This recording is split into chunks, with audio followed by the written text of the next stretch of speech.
श्री परमात्मने नमः। श्रीमद् भगवद गीता के प्रेमियों को डॉक्टर गीता देवी गुप्ता का सादर वंदन एवं अभिनंदन। आज आपकी सेवा में गीता के 6ठे अध्याय का सारांश प्रस्तुत है। श्रीमद् भगवद गीता के 6ठे अध्याय में भगवान कृष्ण अर्जुन से निष्काम कर्मयोग की प्रशंसा करते हैं और कहते हैं कि हे अर्जुन, जो व्यक्ति कर्मों के फल की आशा नहीं रखता और अपने कर्तव्य कर्मों को पूरा करता है, वस्तुतः ऐसा व्यक्ति ही सन्यासी और योगी है। इसके विपरीत जो व्यक्ति संकल्पों और कामनाओं का त्याग नहीं करता, वह योगी हो ही नहीं सकता। वस्तुतः निष्कामता ही योग की प्राप्ति का कारण है। जो व्यक्ति इंद्रियों के भोगों में अनासक्त है तथा कर्मों के फलों में भी आसक्ति नहीं रखता, उस व्यक्ति को ही योगारूढ़ कहा जाता है।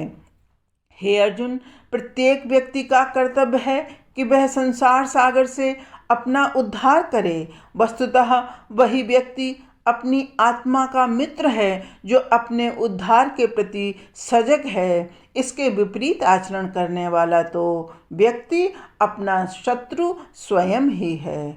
जीवन की सम और विषम परिस्थितियों में जो शांत रहता है, ऐसा शांत चित्त पुरुष निरंतर परमात्मा में समाहित रहता है।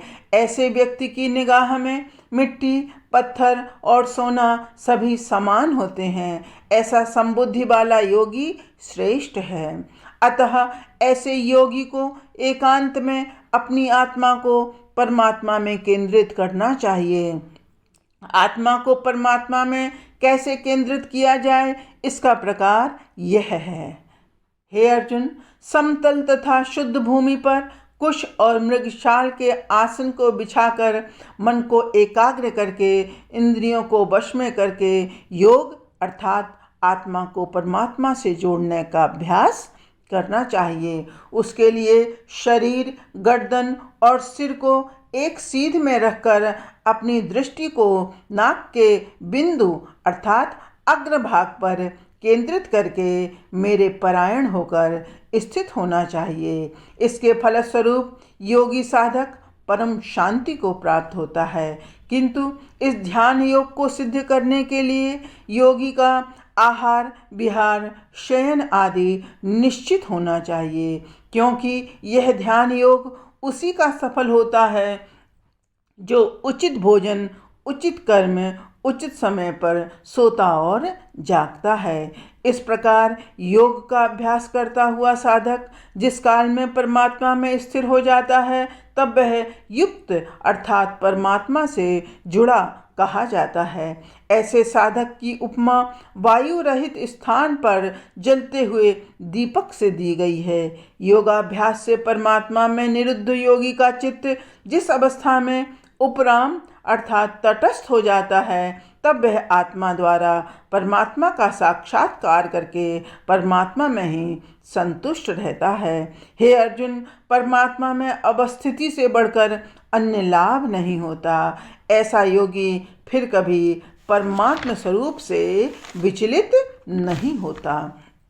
अतः मानव मात्र का कर्तव्य है कि इस अवस्था को प्राप्त करे। योग के द्वारा धीरे धीरे बुद्धिपूर्वक मन को परमात्मा में केंद्रित करे। उस समय परमात्मा के अतिरिक्त अन्य किसी भी विषयों का चिंतन न करे। इस प्रकार ऐसा प्रशांत आत्मा योगी उत्तम आनंद को प्राप्त होता है।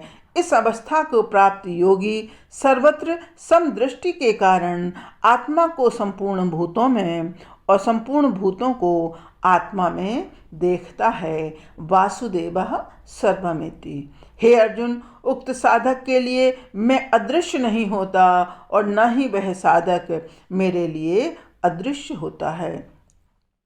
कृष्ण के उक्त कथन पर अर्जुन पुनः प्रश्न करता है कि जिस योग की आप चर्चा कर रहे हैं, उसकी सिद्धि तो मैं असंभव ही समझता हूँ, क्योंकि हे कृष्ण, यह मन तो बड़ा चंचल और अस्थिर है।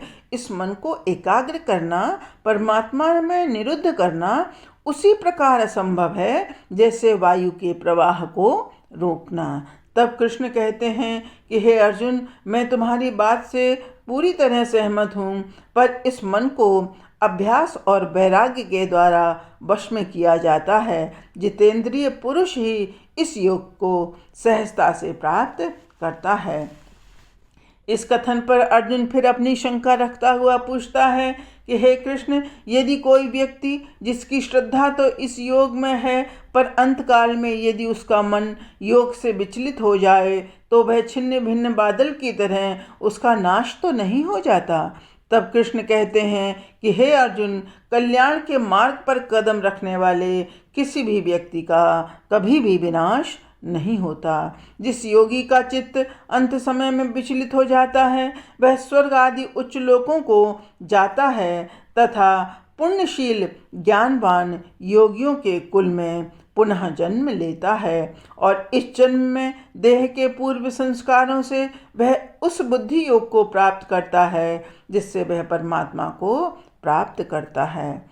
हे अर्जुन, योगी तो तपस्वियों से, ज्ञान शास्त्रियों तथा सकाम कर्म करने वालों से भी श्रेष्ठ है। उन सभी में भी जो योगी निरंतर मुझ में रत है, वह योगी मुझे सर्वश्रेष्ठ मान्य है। यहाँ पर गीता के 6ठे अध्याय की समाप्ति होती है।